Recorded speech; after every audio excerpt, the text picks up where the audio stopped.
Shreyas Iyer fans కి అయితే good news అని చెప్పొచ్చు.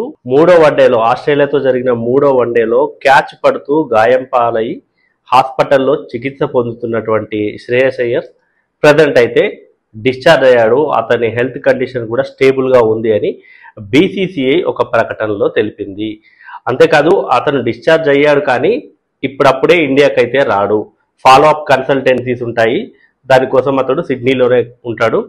ఉన్న తర్వాత ఎప్పుడైతే డాక్టర్స్ ఇంకా వెళ్ళొచ్చు ఇండియాకి అని చెబుతారో అప్పుడు మాత్రమే తను ఇండియాకి బయలుదేరతాడని బీసీసీఐ అయితే తెలిపింది. అంతేకాదు సిడ్నీలోని ఆ డాక్టర్ల బృందానికి, శ్రేయస్ అయ్యర్కి ఎవరైతే ట్రీట్మెంట్ చేశారో ఆ డాక్టర్ల బృందానికి అయితే థ్యాంక్స్ చెప్పి శ్రేయస్ అయ్యర్ చాలా స్ట్రాంగ్ పర్సన్ అని, తను కోలుకుంటాడు, త్వరలోనే రికవర్ అవుతాడు అని అయితే బీసీసీఐ ఆశాభావం వ్యక్తం చేసింది.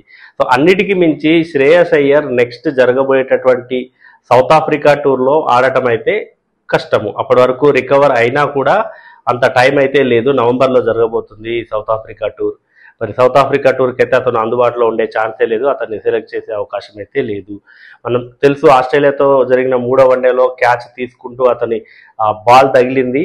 బాల్ చేతిలో నుంచి బౌన్స్ అయ్యి లెఫ్ట్ సైడ్ ఉన్నటువంటి ఆ రిబ్స్ కింది భాగంలో తగిలింది. ఆ రిబ్స్కి తగిలితే అక్కడ ఉన్నటువంటి ప్లీహం అనేటటువంటి భాగం ఉంటుంది, దానికి బ్లీడింగ్ అయింది. సో ఇంటర్నల్ బ్లీడింగ్ అవడంతో ఇమీడియట్ గా అతన్ని హాస్పిటల్ తీసుకెళ్లారు.